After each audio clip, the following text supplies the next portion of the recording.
नमस्कार। Story bot में आपका हार्दिक स्वागत है। आज हम आपके लिए लेकर आए हैं मुंशी प्रेमचंद की लिखी कहानी कितनी जमीन। दो बहनें थीं। बड़ी का कस्बे में एक सौदागर से विवाह हुआ था।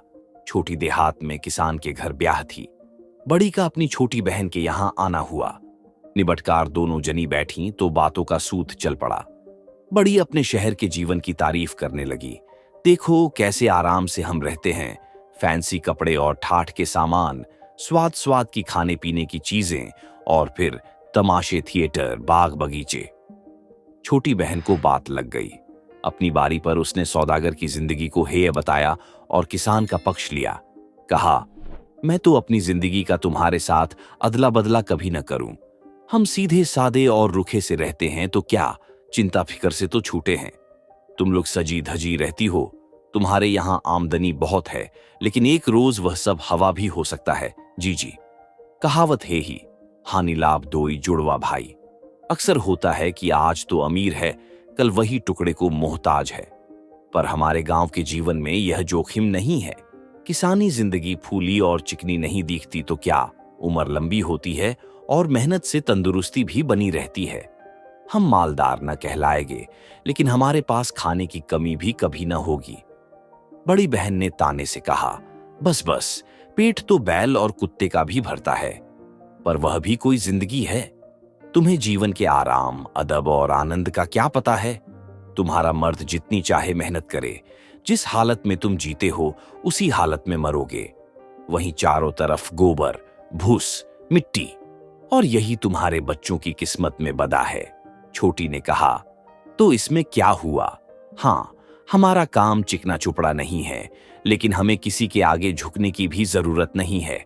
शहर में तुम हजार लालच से घिरी रहती हो। आज नहीं तो कल की क्या खबर है। कल तुम्हारे आदमी को पाप को लोभ, जुआ, शराब और दूसरी बुराइयां फंसा सकते हैं, तब घड़ी भर में सब बर्बाद हो जाएगा। क्या ऐसी बातें अक्सर होती नहीं हैं? घर का मालिक दीना ओसारे में पड़ा औरतों की यह बात सुन रहा था। उसने सोचा कि बात तो खरी है। बचपन से मां धरती की सेवा में हम इतने लगे रहते हैं कि कोई व्यर्थ की बात हमारे मन में घर नहीं कर पाती है। बस है तो मुश्किल एक, वह यह कि हमारे पास जमीन काफी नहीं है। जमीन खूब हो तो मुझे किसी का परवाह न रहे, चाहे शैतान ही क्यों न हो। वहीं कोने में शैतान दुबका बैठा था।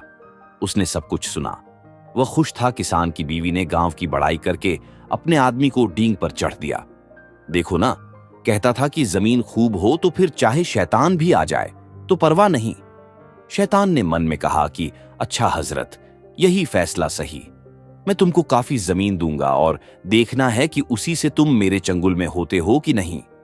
गांव के पास ही जमींदारी की मालकिन की कोठी थी। कोई 300 एकड़ उनकी जमीन थी। उनके अपने आसामियों के साथ बड़े अच्छे संबंध रहते आए थे, लेकिन उन्होंने एक कारिंदा रखा जो पहले फौज में रहा था। उसने आकर लोगों पर झुरमाने ठोकरे शुरू कर दिए। दीना का यह हाल था कि वह बहुतेरा करता, पर कभी तो उसका बैल जमींदारी की चरी में पहुंच जाता, कभी गाय बगिया में चरती पाई जाती, और नहीं तो उनकी रखाई हुई घास में बछिया बछड़ा ही जा मुंह मारते।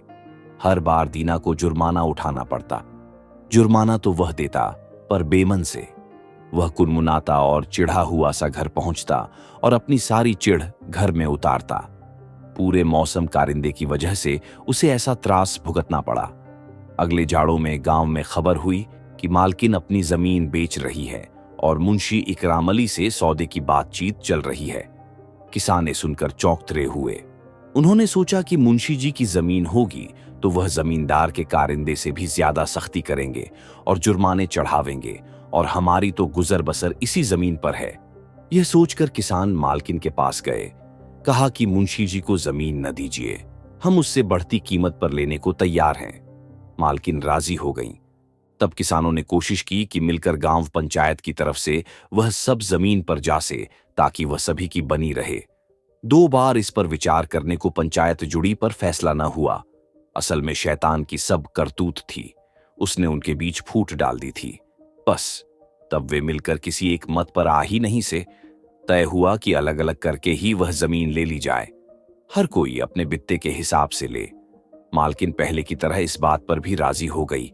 इतने में दीना को मालूम हुआ कि एक पड़ोसी इकट्ठी 50 एकड़ जमीन ले रहा है और जमींदारिन राजी हो गई हैं कि आधा रुपया अभी नकद ले लें, बाकी साल भर बाद चुकता हो जाएगा। दीना ने अपनी स्त्री से कहा कि और जने जमीन खरीद रहे हैं, हमें भी 20 या इतने एकड़ जमीन ले लेनी चाहिए। जीना वैसे भार हो रहा है और वह कायदा जुर्माने पर जुर्माने करके हमें बर्बाद ही कर देगा। उन दोनों ने मिलकर विचार किया कि किस तरकीब से जमीन खरीदी जाए। 100 कलदार तो उनके पास बचे हुए रखे थे। एक उन्होंने उम्र पर आया अपना बछड़ा बेच डाला, कुछ माल बंधक रखा, अपने बड़े बेटे को मजदूरी पर चढ़ाकर उसकी नौकरी के मद्दे कुछ रुपया पेशगी ले लिया, बाकी बचा अपनी स्त्री के भाई से उधार ले लिया। इस तरह कोई आधी रकम उन्होंने इकट्ठी कर ली। इतना करे दीना ने एक 40 एकड़ जमीन का टुकड़ा पसंद किया, जिसमें कुछ हिस्से में दरख्त भी खड़े थे। मालकिन के पास उसका सौदा करने पहुंचा। सौदा पट गया और वहीं के वहीं नकद उसने साई दे दी। फिर कस्बे में जाकर लिखा पढ़ी पक्की कर ली। अब दीना के पास अपनी निजी जमीन थी। उसने बीज खरीदा और इसी अपनी जमीन पर बोया। इस तरह वह अब खुद जमींदार हो गया। इस तरह दीना काफी खुशहाल था। उसके संतोष में कोई कमी न रहती, अगर बस पड़ोसियों की तरफ से उसे पूरा चैन मिल सकता। कभी कभी उसे खेतों पर पड़ोसियों के मवेशी आचरते। दीना ने बहुत विनय के साथ समझाया, लेकिन कुछ फर्क नहीं हुआ। उसके बाद और तो और घोसी छोकरे गांव की गायों को दिन दहाड़े उसकी जमीन में छोड़ देने लगे। रात को बैल खेतों का नुकसान करते। दीना ने उनको बार बार निकलवाया और बार बार उसने उनके मालिकों को माफ किया। एक अरसे तक वह धीरज रखे रहा और किसी के खिलाफ कार्रवाई नहीं की। लेकिन कब तक? आखिर उसका धीरज टूट गया और उसने अदालत में दरख्वास्त दी। मन में जानता तो था कि मुसीबत की वजह असली यह है कि और लोगों के पास जमीन की कमी है। जानबूझकर दीना की सताने की मंशा किसी की नहीं है, लेकिन उसने सोचा कि इस तरह मैं नरमी दिखाता जाऊंगा तो वे लोग शह पाते जाएंगे और मेरे पास जितना है सब बर्बाद कर देंगे। नहीं, उनको एक सबक सिखाना चाहिए। सो उसने ठान ली। एक सबक दिया, दूसरा। नतीजा यह कि 2-3 किसानों पर अदालत से जुर्माना हो गया। इस पर तो पास पड़ोस के लोग दीना से कीना रखने लगे। अब कभी कभी जानबूझकर भी तंग करने के लिए अपने मवेशी उसके खेतों में छोड़ देते। एक आदमी गया और उसे जरूरत अगर घर में ईंधन की थी तो उसने रात में जाकर 7 पूरे शीशम के दरख्त काट गिराए। दीना ने सवेरे घूमते हुए देखा कि पेड़ कटे हुए पड़े हैं, वे धरती से सटे हैं और उनकी जगह खड़े ठूंठ मानो दीना को चिढ़ा रहे हैं। देखकर उसको तैश आ गया। उसने सोचा कि अगर दुष्ट ने एक यहां का तो दूसरा दूर का पेड़ काटा होता तो भी गनीमत थी, लेकिन कमबख्त ने आसपास के सब पेड़ काटकर बगिया को वीरान करे दिया। पता लगे तो खबर लिए बिना न छोड़ूं। उसने जानने के लिए सिर खुजलाया कि यह करतूत किसकी हो सकती है। आखिर तय किया कि हो न हो यह धुन्नू होगा, और कोई ऐसा नहीं कर सकता। यह सोच धुन्नू की तरफ गया कि शायद कुछ सबूत मिल जाए, लेकिन वहां कुछ चोरी का सबूत मिला नहीं और आपस में कहा सुनी और तेजी के सिवा कुछ नतीजा न निकला। तो भी उसे मने में पक्का विश्वास हो गया कि धुन्नू ने यह किया है और जाकर रपट लिखा दी। धुन्नू की पेशी हुई, मामला चला, एक अदालत से दूसरी अदालत हुई। आखिर में धुन्नू बरी हो गया क्योंकि कोई सबूत और गवाह ही नहीं थे। दीना इस बात पर और भी झल्ला उठा और अपना गुस्सा मजिस्ट्रेट पर उतारने लगा। इस तरह दीना का अपने पड़ोसियों और अफसरों से मनमुटाव होने लगा, यहां तक कि उसे घर में भी आग लगाने की बातें सुनी जाने लगीं। हालांकि दीना के पास अब जमीन ज्यादा थी और जमींदारों में उसी गिनती थी, पर गांव में और पेचों में पहला सा उसका मान न रह गया था। इसी बीच अफवाह उड़ी कि कुछ लोग गांव छोड़ छोड़ कर कहीं जा रहे हैं।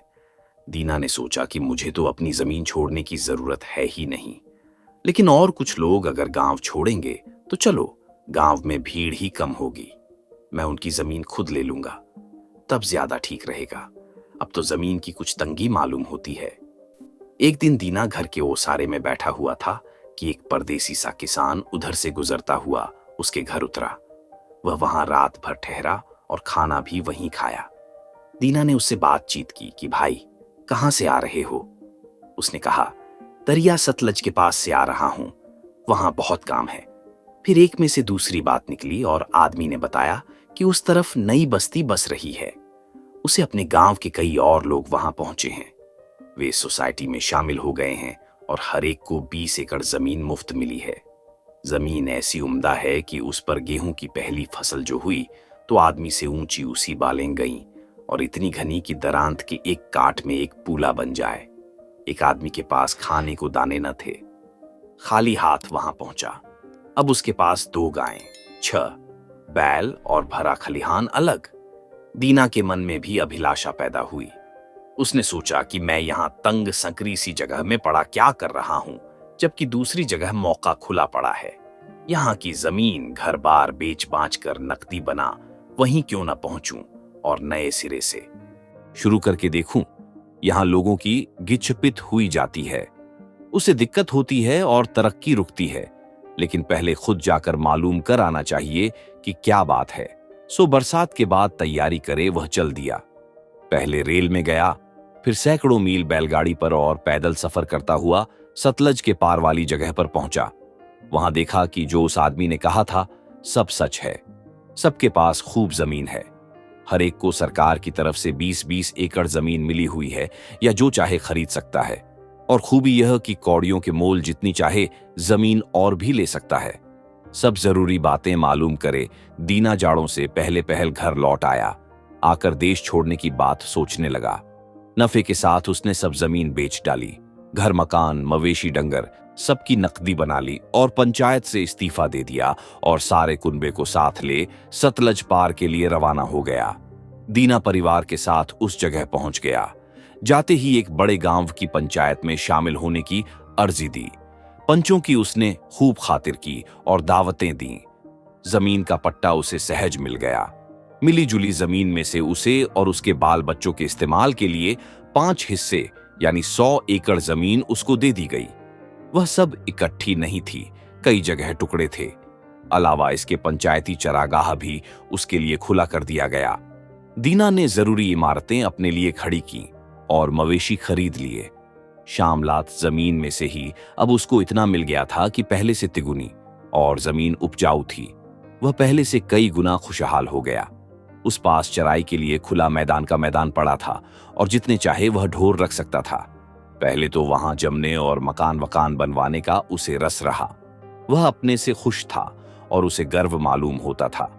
पर जब वह इस खुशहाली का आदी हो गया तो उसे लगने लगा कि यहां भी जमीन काफी नहीं है, और होती तो अच्छा था। पहले साल उसने गेहूं बोवाया और जमीन ने अच्छी फसल दी। वह फिर गेहूं ही बोते जाना चाहता था, पर उसे लिए और पड़ती जमीन काफी न थी। जो एक बार फसल दे चुकती थी वह उसे तरफ एक साथ दोबारा गेहूं नहीं देती थी। 1 या 2 साल उससे गेहूं ले सकते थे, फिर जरूरी होता था कि धरती को आराम दिया जाए। बहुत लोग ऐसी जमीन चाहने वाले थे, लेकिन सबके लिए आती कहां से। इससे बदाबदी और खींचातानी होती थी। जो संपन्न थे वे गेहूं उगाने के लिए जमीन चाहते थे। जो गरीब थे वे अपनी जमीन से जैसे तैसे पैसा वसूल करना चाहते थे ताकि टैक्स वगैरह अदा कर सकें। दीना और गेहूं बोना चाहता था, इसलिए 1 साल के लिए किराए पर उसने और जमीन ले ली। खूब गेहूं बोया और फसल भी खूब हुई। लेकिन जमीन गांव से दूर पड़ती थी और गल्ला मीलों दूर से गाड़ी में भर भर कर लाना होता था। कुछ दिनों बाद दीना ने देखा कि कुछ बड़े बड़े लोग अलग फार्म डालकर रहते हैं और वह खूब पैसा कमा रहे हैं। उसने सोचा कि अगर मैं इकट्ठी कायमी जमीन ले लूं और वहीं घर बसाकर रहूं तो बात ही दूसरी हो जाए। इस तरह इकट्ठी और कायमी जमीन खरीदने का सवाल बार बार उसके मन में उठने लगा। 3 साल इस तरह निकल गए। दीना जमीन किराए पर लेता और गेहूं बोता। मौसम ठीक गए, काश्त अच्छी हुई और उस पास माल जमा होने लगा। वह इसी तरह संतोष से बढ़ता जा सकता था, लेकिन हर साल और लोगों से जमीन किराए पर लेने और उसके लिए कोशिश और सिरदर्दी करने के काम से वह थक गया था। जहां जमीन अच्छी होती वहीं लेने वाले दौड़ पड़ते। इससे बहुत चौकस चौकतरा और होशियार न रहा जाता तो जमीन मिलना असंभव था। यह एक परेशानी की बात थी।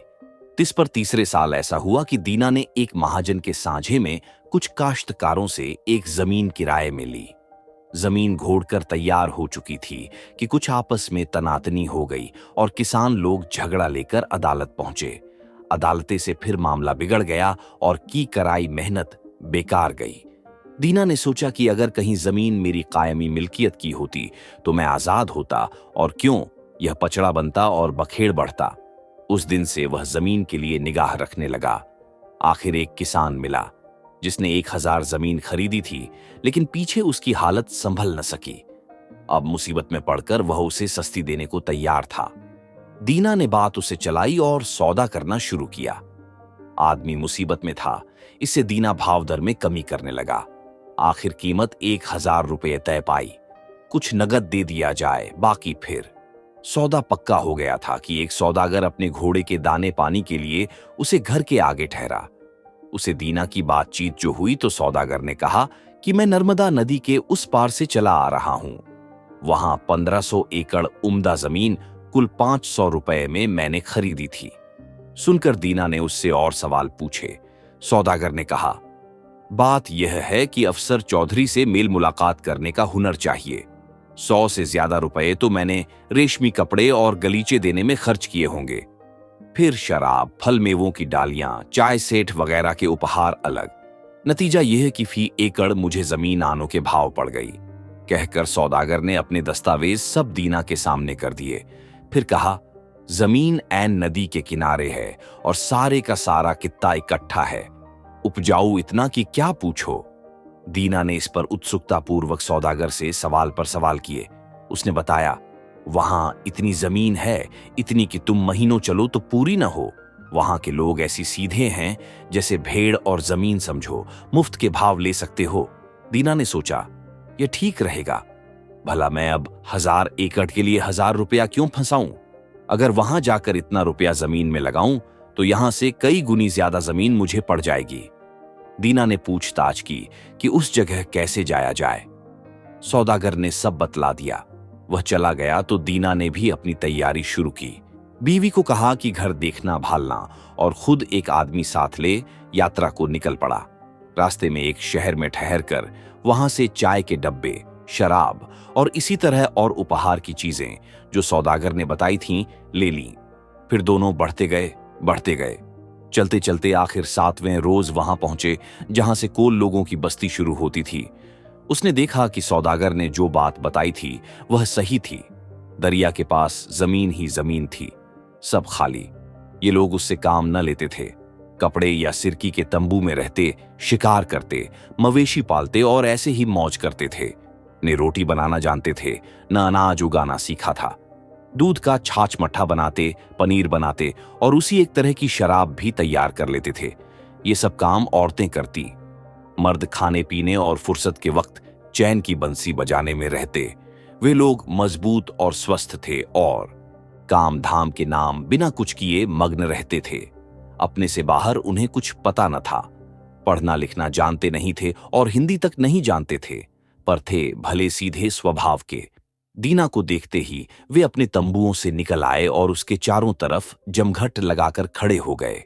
उनमें से एक दुभाषिए की मार्फत दीना ने बताया कि मैं जमीन की खातिर आया हूं।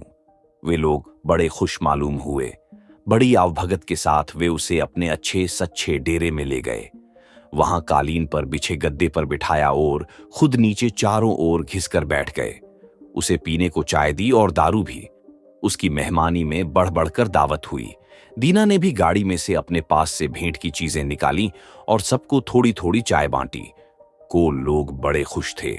उन्होंने आपस में ये अजनबी की बाबत खूब चर्चा की। फिर दुभाषिए से कहा कि मेहमान को सब समझा दो। दुभाषिए ने कहा कि ये लोग कहना चाहते हैं कि हम आपके आने से खुश हैं। हमारे यहाँ का कायदा है कि मेहमान की खातिर जो हमसे बन सके करें। आपकी कृपा के हम कृतज्ञ हैं। बतलाइए कि हमारे पास कौन सी चीज है जो आपको सबसे पसंद है, ताकि हम उसी से आपकी खातिर कर सकें। दीना ने जवाब दिया कि जिस चीज को देखकर मैं बहुत खुश हूं वह आपकी जमीन है। हमारे यहाँ जमीन की कमी है और वह उपजाऊ भी इतनी नहीं होती, लेकिन यहाँ उसका कोई पार नहीं है और वह जमीन उपजाऊ भी खूब है। मैंने तो अपनी आंखों से यहाँ जैसी धरती दूसरी देखी नहीं। दुभाषिए ने दीना की बात अपने लोगों को समझा दी।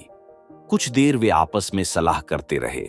दीना समझ नहीं सकता कि वे क्या कह रहे हैं, लेकिन उसने देखा कि वे बहुत खुश मालूम होते हैं, बड़े हंस रहे हैं और जोर जोर से बोल रहे हैं। अनंतर वे चुप हुए और दीना की तरफ देखने लगे। फिर आपस में बात करने लगे। मालूम पड़ा कि जैसे उनमें कुछ दुविधा है। दीना ने पूछा कि उन लोगों में अब किस बात की अटक है। दुभाषिए ने बताया कि उनमें कुछ की राय है कि सरदार से जमीन देने के बारे में और पूछ लेना चाहिए। गैर हाजिरी में कुछ कर डालना ठीक नहीं है। दूसरों का ख्याल है कि इस बात में सरदार के लौटने की राह देखने की जरूरत नहीं है, जरा सी तो बात है। यह विवाद चल रहा था कि एक आदमी बड़ी सी बालदार टोपी पहने वहां आ पहुंचा। सब चुप होकर उसके सम्मान में खड़े हो गए। दुभाषिए ने कहा कि यही हमारे सरदार है। दीना ने फौरन अपने सामान में से एक बढ़िया लबाद निकाला और चाय का एक बड़ा डिब्बा और अन्य चीजें सरदार को भेंट की। सरदार ने भेंट स्वीकार की और अपने आसन पर आ बैठा। बैठते ही कोल लोगों ने उससे कुछ कहना शुरू किया। सरदार कुछ देर सुनता रहा, फिर उसने उन्हें चुप रहने का इशारा किया। उसे बाद दीना की तरफ मुखातिब होकर हिंदुस्तानी में कहा, इन भाइयों ने जो कहा ठीक है, जितनी जमीन चाहे चुन लो, हमारे यहां उसका घाटा नहीं है। दीना ने सोचा कि मैं मनचाहे जितनी जमीन कैसे ले सकता हूं। पक्का करने के लिए दस्तावेज वगैरह भी तो चाहिए, नहीं तो जैसे आज इन्होंने कह दिया कि यह तुम्हारी है, पीछे वैसे ही उसे ले भी सकते हैं। प्रकट में उसने कहा, आपकी दया के लिए मैं कृतज्ञ हूं। आपके पास बहुत धरती है और मुझे थोड़ी सी चाहिए, लेकिन मुझे भरोसा होना चाहिए कि मेरा अपना छोटा टुकड़ा कौन सा है और यह कि वह मेरा ही है। क्या ऐसा नहीं हो सकता कि जमीन को नाप लिया जाए और उतना टुकड़ा फिर मेरे हवाले कर दिया जाए? मरना जीना ईश्वर के हाथ है और संसार में यही चक्कर चलता है। आप दयावान लोग तो मुझे यह देते हैं, पर हो सकता है कि पीछे आपकी औलाद उसी को वापस ले लेना चाहे तब। सरदार ने कहा, तुम्हारी बात ठीक है, जमीन तुम्हारे हवाले ही कर दी जाएगी। दीना ने कहा, सुना है यहां एक सौदागर आया था, उसको भी आपने जमीन दी थी और उस बाबत कागज पक्का कर दिया था। वैसे ही मैं चाहता हूं कि कागज पक्का हो जाए। सरदार समझ गया, बोला, हां जरूर, ये तो आसानी से हो सकता है। हमारे यहां एक मुंशी है, कस्बे में चलकर लिखा पढ़ी पक्की कर ली जाएगी और रजिस्ट्री हो जाएगी। दीना ने पूछा, कीमत की दर क्या होगी? हमारी दर तो एक ही है, एक दिन के 1000 रुपये। दीना समझा नहीं, बोला, दिन का हिसाब यह कैसा है? यह बताइए कितने एकड़? सरदार ने कहा, यह सब गिनना गिनाना हमसे नहीं होता, हम तो दिन के हिसाब से बेचते हैं। जितनी जमीन एक दिन में पैदल चलकर तुम नाप डालो वही तुम्हारी, और कीमत है ही दिन भर की 1000। दीना अचरज में पड़ गया, कहा, एक दिन में तो बहुत सी जमीन को घेरा जा सकता है।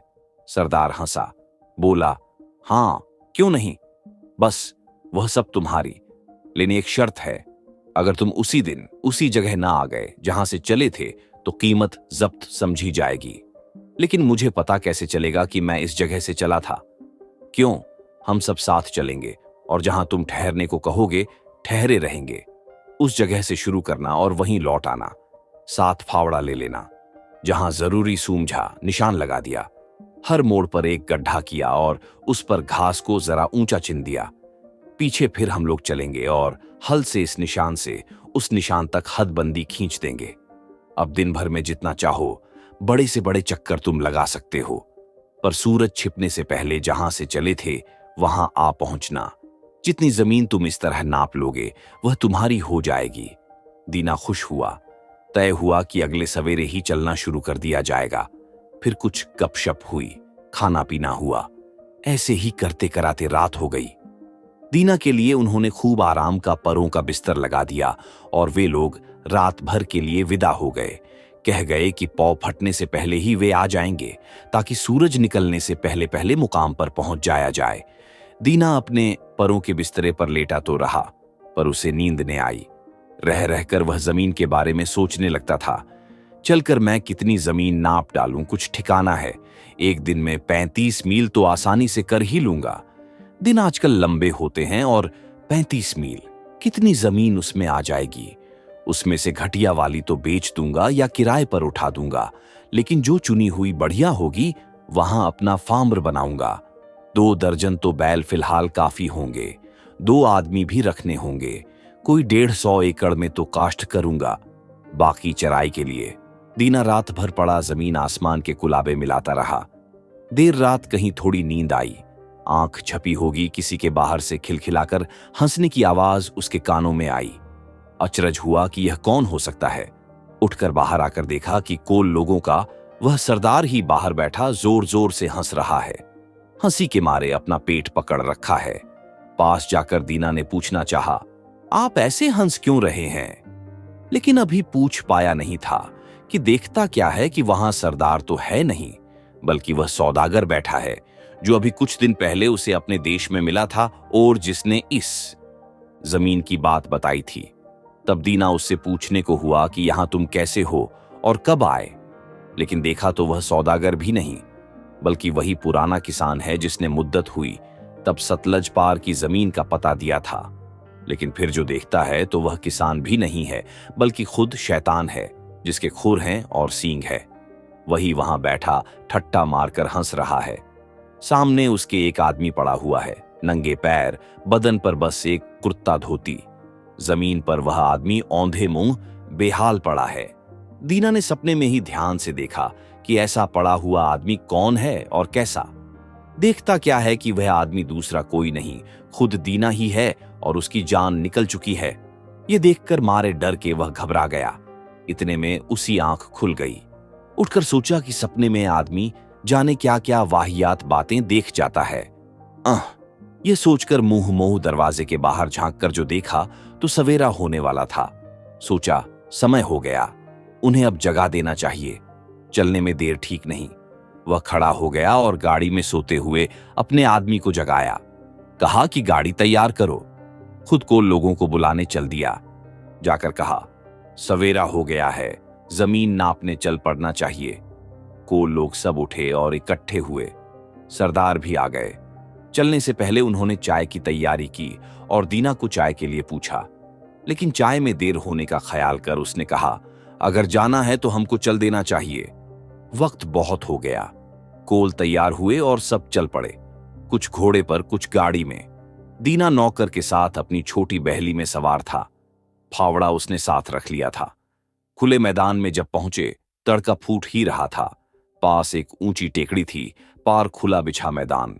टेकड़ी पर पहुंचकर गाड़ी घोड़ों से सब उतर आए और एक जगह जमा हुए। सरदार ने फिर आगे जाने कितनी दूर तक फैले मैदान की तरफ हाथ उठाकर दीना से कहा कि देखते हो, जहां तक यह सब आंख जाती है वहां तक हम लोगों की जमीन है, उसमें जितनी तुम चाहो ले लो। दीना की आंखें चमक उठीं।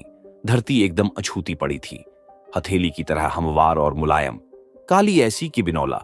और जहां कहीं जरा निचान था वहां छाती छाती जितनी तरह तरह की हरियाली छाई थी। सरदार ने अपने सिर की रोएंदार टोपी उतारी और धरती पर रख दी। कहा, यह निशान रहा, यहां से चलो और यहां आ जाओ, जितनी जमीन चल लोगे वहीं तुम्हारी। दीना ने भी रुपये निकाले और टोपी पर निक्कर रख दिए। फिर उसने पहना हुआ अपना कोट उतार डाला और धोती को कस लिया। अंगोछे में रोटी रखी, आस्तीनों चढ़ाई, पानी का बंदोबस्त किया, आदमी से फावड़ा लिया और चलने को तैयार खड़ा हो गया। कुछ क्षण सोचता रह गया कि किस तरफ को चलना बेहतर होगा। सभी तरफ का लालच था। उसने तय किया कि आगे देखा जाएगा, पहले तो सामने सूरज की तरफ ही चला चलूं। एक बार पूरब की ओर मुंह करके खड़ा हो गया, अंगड़ाई लेकर बदन की सुस्ती हटाई और धरती के किनारे सूरज के मुंह चमकाने का इंतजार करने लगा। सोचने लगा कि मुझे वक्त नहीं खोना चाहिए और ठंड ठंड में रास्ता अच्छा पार हो सकता है। सूरज की पहली किरण का उनकी ओर आना था कि दीना कंधे पर फावड़ा संभाल खुले मैदान में कदम बढ़ाकर चल दिया। शुरू में वह नदी में चला न तेज। 1001 गज चलने पर वह ठहरा। वहां एक गड्ढा किया और घास ऊंची चिंदी कि आसानी से दिख सके। फिर आगे बढ़ा। उसे बदने में फुर्ती आ गई। उसने चाल तेज कर दी। कुछ देर बाद दूसरा गड्ढा खुदा। अब पीछे मुड़कर देखा। सूरज की धूप में टेकड़ी साफ दिखती थी। उस पर आदमी खड़े थे और गाड़ी के पहियों के आरे तक चमकते दिखते थे। अंदाजन 3 मील तो वह आ गया होगा। धूप में ताप आता जाता था। कुर्ते पर से बास्केट उतारकर उसने कंधे पर डाल ली और फिर चल पड़ा। अब खासी गर्मी होने लगी। उसने सूरज की तरफ देखा। वक्त हो गया था कि कुछ खाने पीने की भी सोची जाती। एक पहर तो बीत गया, लेकिन दिन में 4 पहर होते हैं। अभी जल्दी है, लेकिन जूते उतार डालूं। ये सोच उसने जूते उतारकर अपनी धोती में खोस लिए और बढ़ चला। अब चलना आसान था। सोचा अभी 3-1 मील तो और भी चला चलूं, तब दूसरी दिशा लूंगा। कैसी उम्दा जगह है, इसे हाथ से जाने देना हिमाकत है। लेकिन क्या अजब बात है कि जितना आगे बढ़ो उतनी जमीन एक से एक बढ़कर मिलती है। कुछ देर वह सीधा बढ़ा चला, फिर पीछे मुड़कर देखा तो टेकड़ी मुश्किल से दीख पड़ती थी और उस पर के आदमी रेंगती चींटी से मालूम होते थे और वहां धूप में जाने क्या कुछ चलता हुआ सा दीख पड़ता था। दीना ने सोचा, ओह, मैं इधर काफी बढ़ाया हूं, अब लौटना चाहिए। पसीना बेहद आ रहा था और प्यास भी लगाई थी। यहां ठहरकर उसने गड्ढा किया, ऊपर घास को ढेर चिन दिया। उसके बाद पानी पीकर सीधा बाईं तरफ मुड़ गया। चलता चला गया। घास ऊंची थी और गर्मी बढ़ रही थी। वह थकने लगा। उसने सूरज की तरफ देखा। सिर पर दोपहर हो आई थी। सोचा अब जरा आराम कर लेना चाहिए। वह बैठ गया, रोटी निकालकर खाई और कुछ पानी पिया। लेटा नहीं कि कहीं नींद ना आ जाए। इस तरह कुछ देर बैठ फिर आगे बढ़ चला। पहले तो चलना आसान हुआ, खाने से उसमें दम आ गया था, लेकिन गर्मी तीखी हो चली और आंखों में उसके ऊंघ सी आने लगी। तो भी वह चलता ही चला गया। सोचा कि तकलीफ घड़ी 2 घड़ी की है, आराम जिंदगी भर का हो जाएगा। इस तरह भी उसने काफी लंबी राह नापी। वह बाईं तरफ मुड़ने वाला ही था कि आगे जमीन उपजाऊ दिखाई दी। उसने सोचा कि इस टुकड़े को छोड़ना तो मूर्खता होगी। यहां सनी की बाड़ी ऐसी उगेगी कि क्या कहना। ये सोच उसने उस टुकड़े को भी नाप डाला और पार आकर गड्ढे का निशान बना दिया। फिर दूसरी तरफ मुड़ा। जो टेकड़ी की तरफ देखा तो ताप के मारे हवा कांपती सी मालूम हुई। उस कंपी के धुंधकारे में से वह टेकड़ी की जगह मुश्किल से चीन्ह पड़ती थी। दीना ने सोचा कि क्षेत्र की ये 2 भुजाएं मैंने नाप डाली हैं, अब इधर कुछ कम ही रहने दूं। वह तेज कदमों से तीसरी तरफ बढ़ा। उसने सूरज को देखा। सूरज कोई 2/3 अपना चक्कर काट चुका था। मुकाम से अभी वह 10 मील दूर था। उसने सोचा कि छोड़ा जाने भी दो। मेरी जमीन की एक बाजू छोटी रह जाएगी तो छोटी सही, लेकिन अब सीधी लकीर में मुझे वापस चलना चाहिए। जो ऐसे कहीं दूर निकल गया तो बाजी गई। अरे, इतनी ही जमीन क्या थोड़ी है। ये सोच दीना ने वहां तीसरे गड्ढे का निशान डाल दिया और टेकड़ी की तरफ मुंह कर ठीक उसी सीध में चल दिया। नाक की सीध बांध कर सवा टेकड़ी की तरफ चला, लेकिन अब चलते मुश्किल होती थी। धूम उसका सत ले चुकी थी। नंगे पैर जगह जगह कट और छिल गए थे और टांगें जवाब दे रही थीं। जरा आराम करने का उसका जी हुआ, लेकिन यह कैसे हो सकता था। सूरज छिपने से पहले उसे वहां पहुंच जाना था। सूरज किसी की बाट देखता बैठा नहीं रहता। वह पल पल नीचे ढल रहा था। उसके मन में सोच होने लगा कि मुझसे बड़ी भूल हुई। मैंने इतने पैर पसारे क्यों? अगर कहीं वक्त तक न पहुंचा तो। उसने फिर टेकड़ी की तरफ देखा, फिर सूरज की तरफ। मुकाम से अभी वह दूर था और सूरज धरती के पास झुक रहा था। दीना जी तोड़ चलने लगा। चलने में सांस फूलती और कठिनाई होती थी, लेकिन तेज पर तेज कदम वह रखता गया। बढ़ा चला, लेकिन जगह अब भी दूर बनी थी। यह देख उसने भागना शुरू किया। कंधे से वास्कट फेंक दी, जूते दूर हटाए, टोपी अलग की। बस साथ में निशान लगाने के लिए वह हल्का फावड़ा रहने दिया। रह रहकर सोच होता कि मैं क्या करूं। मैंने बिसात से बाहर चीज हथियानी चाहिए। उसमें बना काम बिगड़ा जा रहा है। अब सूरज छिपने से पहले मैं वहां कैसे पहुंचूंगा? इस सोच और डर के कारण वह और हांफने लगा। वह पसीना पसीना हो रहा था। धोती गीली होकर चिपकी जा रही थी और मुंह सूख गया था, लेकिन फिर भी वह भागता ही जाता था। छाती उसकी लोहार की धौंकनी की तरह चल उठी। दिल भीतर हथौड़े की चोट सा धड़कने लगा। उधर टांगे बेबस हुई जा रही थीं। दीना को डर हुआ कि इस थकान के मारे कहीं गिरकर ढेर ही न हो जाए। हाल यह था, पर रुक वह नहीं सका।